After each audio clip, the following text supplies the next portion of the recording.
మిథునం వారికి గనక చూసుకున్నట్లయితే ఇక్కడ మీ యొక్క రాశి నుంచి దశమ స్థానంలో గ్రహాల యొక్క కలయిక. అందులో ప్రధానంగా శని కుజులు కలుస్తున్నారు.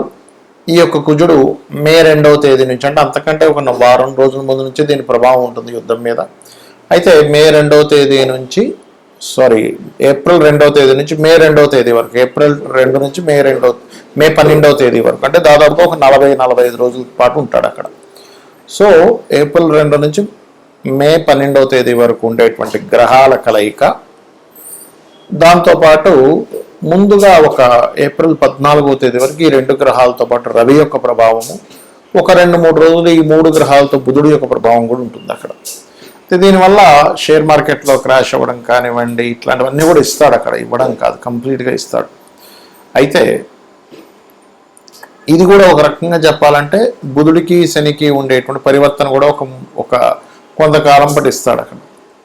మరి దీని యొక్క ప్రభావం ఎలా ఉండబోతుంది, ఎటువంటి ఫలితాలు జరగనున్నాయి అనేటువంటి అంశాలు చెప్తుంది నేనైనప్పటికీ చెప్పిస్తుంది సాక్షాత్ లలితా అమ్మవారిగా భావిస్తూ, ఆ లలితాంబిక అమ్మవారి యొక్క అనుగ్రహం మీకు పరిపూర్ణంగా కలగాలని మనస్ఫూర్తిగా కోరుకుంటూ, ఇక్కడ ఎప్పుడైతే దశమ స్థానంలో క్రూర గ్రహాల యొక్క కలయిక ఉంటుందో ఇది ఒక రకమైన లాభాన్ని కూడా ఇస్తుందండి.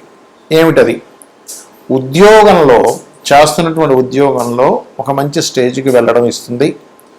ప్రమోషన్స్ వీటి కోసం ప్రయత్నం చేసినట్లయితే ఉన్నతంగా వెళ్ళడానికి ఆ యొక్క ప్రయత్నం సఫలీకృతమయ్యేలా చేస్తున్న ఉద్యోగంలోనే కొన్ని రాజకీయాలు మనం చూడండి. కొన్ని ఉద్యోగాల్లో దశమ స్థానంలో ఈ క్రూర గ్రహాల యొక్క కలయిక ఉన్నప్పుడు ఏమవుతుందంటే, ఒక రకంగా చెప్పాలంటే మంచి పేరు ప్రఖ్యాతలు, చాలా బాగా కష్టపడ్డాడు అనేటువంటిది ఇది ఆ యొక్క మంచి పేరుని ఇస్తూ రవి కూడా ఉన్నాడు కాబట్టి అదే ఉద్యోగంలో ఎవరో ఏదో వచ్చి తప్పుగా ప్రచారం చేయడం మూలంగా కలిగేటువంటి కొన్ని దుష్పరిణామాలు.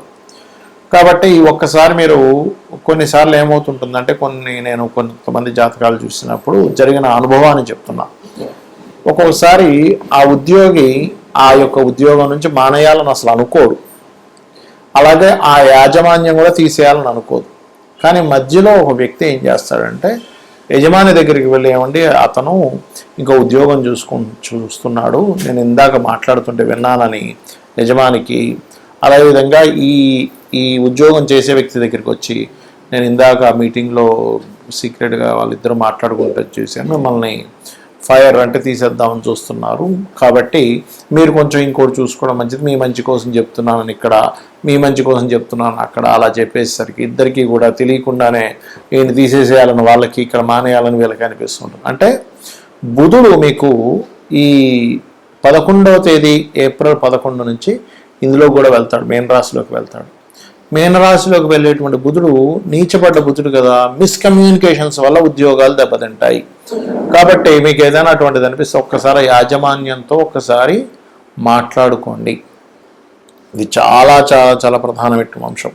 అది కాకుండా మీకు లగ్న చతుర్థాధిపతి కూడా అవుతాడు కాబట్టి కొన్ని ప్రాపర్టీస్ తీసుకునే సందర్భం కూడా వస్తూ ఉంటుంది. కాబట్టి ఆ తీసుకునేటప్పుడు సరైనటువంటి దస్తావేజులు అవి సరిగ్గా ఉన్నాయా లేవా అవి చూసుకొని తీసుకోండి. ఇక మీరు నిత్యము లలిత అమ్మవారి యొక్క ఆరాధన చేయండి, అన్ని విధాలు బాగుంటుంది. మరి దీని మూలంగా రైతులకు కానివ్వండి, అసలు జాతకమే లేదు, జాతకం లేని వారికి కానివ్వండి, దేశకాల పరిస్థితులు అంటే మైథుని జ్యోతిషం, ముండేన్ ఆస్ట్రాలజీ అంటాం, ముండేన్ ఆస్ట్రాలజీ పరంగా మనకి ప్రపంచవ్యాప్తంగా ఎటువంటి ఫలితాలు జరగనున్నాయి అనేటువంటి అంశం కనుక మనం చూసుకున్నట్లయితే, ఇక్కడ ఎప్పుడు కూడా ఈ సంవత్సరానికి రాజు గురువు అయితే మనకి మంత్రి కుజుడయ్యాడు. గురువు అయినటువంటి రాజు మీనరాశిలో ఉండేటువంటి ఎనర్జీ, అంటే మనకి ఒక గ్రహం ఎప్పుడు కూడా మనకి పరాశర మాస్టర్ చెప్పినట్టుగా ఆత్మ సంబంధినో ఏచ ఏ నిజదారుణ దశాంతర్దశాశ్వేవ దిశంతి స్వదశాఫలం. దశా ఫలితాలు ఇచ్చేటప్పుడు కానీ, లేకపోతే ఒక గ్రహం తన యొక్క ఫలితాలు ఇచ్చేటప్పుడు కానీ, తన రాశుల్లో ఏ గ్రహం ఉంది, తనతో పాటు ఏ గ్రహం కలిసి ఉంది, తనని ఏ గ్రహాలు చూడబడుతున్నాయి, ఇవన్నీ మనం తీసుకుంటాం. కాబట్టి ఇక్కడ దుష్ప్రభావ రాశుల్లో ఉండేటువంటి గురువు మరొక దుష్ప్రభావ రాశుల్లో ఉండేటువంటి 3 గ్రహాల యొక్క ప్రభావాన్ని పొందుతున్నాడు. కాబట్టి రైతుల విషయం కనుక చూసుకున్నట్లయితే ముఖ్యంగా మామిడి పళ్ళు, అరటి పళ్ళు అమ్మేటువంటి ఎగుమతి మనకి ఎగుమతి చేసేటువంటి కొన్ని ఉంటాయి. ఇటువంటివి ఈ పంటలు పండించేటువంటి రైతులు కాస్త ముందుగానే వర్షాలు పడబోతున్నాయి, అనవసరంగా పండు ఏదైనా మనకి దెబ్బతింటుంది. ఇప్పుడు ఏంటంటే వడగళ్ళ వానలు, విపరీతమైన వర్షాలు, లేకపోతే విపరీతమైన గాలులు, ఎండాకాలంలో విపరీతమైన వర్షాలు పడతాయి. చూడండి, గుర్తుపెట్టుకోండి. ఎప్పటి నుంచి ఇది అంటే మే 1-2 తేదీ నుంచి కుజుడు మారుతున్నాడు. కాబట్టి దానికంటే ముందు నుంచి ఒక వారం ముందు నుంచి దాని ప్రభావం ఉంటుంది. మార్చి 26 నుంచే ఉంటుంది. కాకపోతే అక్కడి నుంచి ఇంకా పెరుగుతుంది అన్నమాట.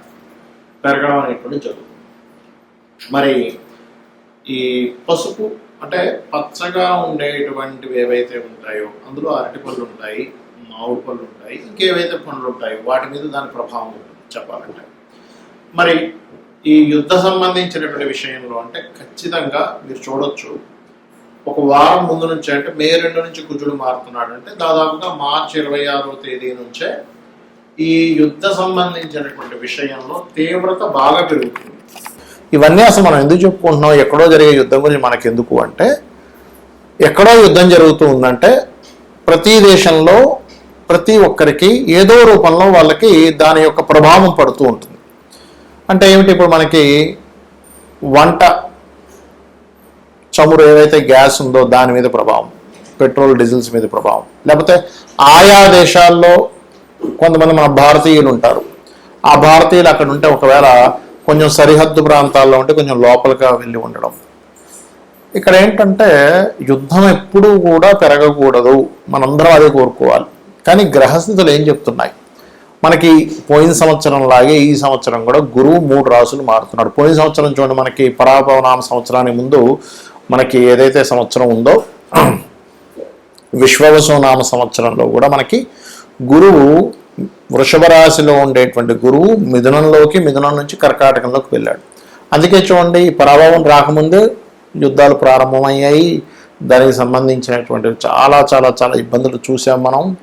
మరలా పరాభవనామ సంవత్సరంలో కూడా 3 రాసులు మారుతున్నాడు గురువు. అంటే కర్కాటకంలోకి వచ్చేసిన గురువు మిథునంలోకి వెళ్ళిపోయాడు. మిథునం నుంచి మరలా 3 రాసులు అంటే మిథునము, కర్కాటకము, సింహం, ఇలా 3 రాసులు మారడము, 3 సార్లు పంచగ్రహ కూటమి కలయిక, ఇవన్నీ ఏం చెప్తున్నాయి, ఇజ్రాయెల్లో ఇప్పుడు ఉండేటువంటి విపరీతమైన కాకుల యొక్క దాడి, ఇవన్నీ ఏం చెప్తున్నాయంటే ఇస్లాం కంట్రీస్ ఏవైతే ఉంటాయో అక్కడ ఉండేటువంటి దేశాలకి చాలా చాలా చాలా యుద్ధము యొక్క సంబంధించినటువంటి విషయం చాలా తీవ్ర స్థాయికి వెళ్ళనుంది.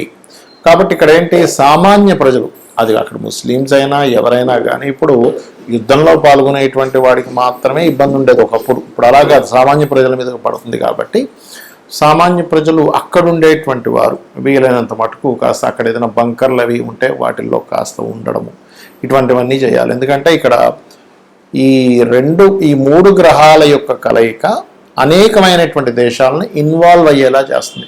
అంటే వారు కూడా మేము కూడా యుద్ధంలోకి వస్తామనేటువంటి ప్రభావాన్ని పెంచుతూ ఉంటుంది. కాబట్టి ఈ విషయంలో అతి ముఖ్యంగా జాగ్రత్తగా ఉండాలి. మరి దీనికి ఏమిటి, ఇప్పుడు ఇందాక నేను మీకు ఒక విషయం చెప్పాను, ఏమన్నా మరి జాతకం లేని వాళ్ళు ఏం చూసుకోవాలి. ఈ 3 గ్రహాలు సహజ 12వ స్థానంలో ఉన్నది కాబట్టి ఖర్చులు, మదుపు పెట్టేటువంటి విషయాలు, వివాహ జీవితం మీద ఈ 3 మీద జాగ్రత్తగా ఉండాలి. మరి ఎప్పుడైతే ఈ రవి కలుస్తున్నాడో ఈ శనికుజ మధ్యని, కొలెస్ట్రాల్ ఫుడ్ ఎక్కువగా తీసుకోకూడదు, గుర్తుపెట్టుకోండి. ఎందుకంటే సన్ అనేటువంటి గ్రహం ఏదైతే ఉందో అది గుండెకి సంబంధించి కొలెస్ట్రాల్ ఎక్కువ తీసుకునేటువంటివి జాగ్రత్త పడాలి. అదేవిధంగా రవి రాజులకి కారకుడు. రాజు అంటే ఇప్పుడు ఉండేటువంటి పరిభాషల్లో చూసుకున్నట్లయితే సీఎంలు, పిఎంలు, రాజకీయ నాయకులకి కూడా ఇది వర్తిస్తుంది.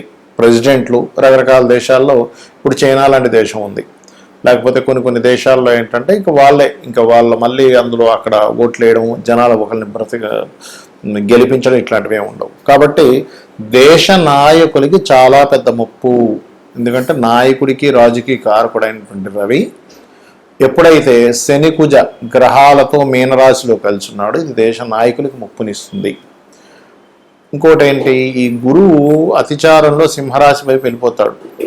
కాబట్టి ఇక్కడ ఏంటి, 3 రాసులు జలము, అగ్ని, వాయువు, ఈ మూడిటిని కలుషితం చేసేటువంటిది. ఇప్పుడు ఒక యుద్ధం వచ్చిందనుకోండి, వాయువు కలుషితం అవుతుంది.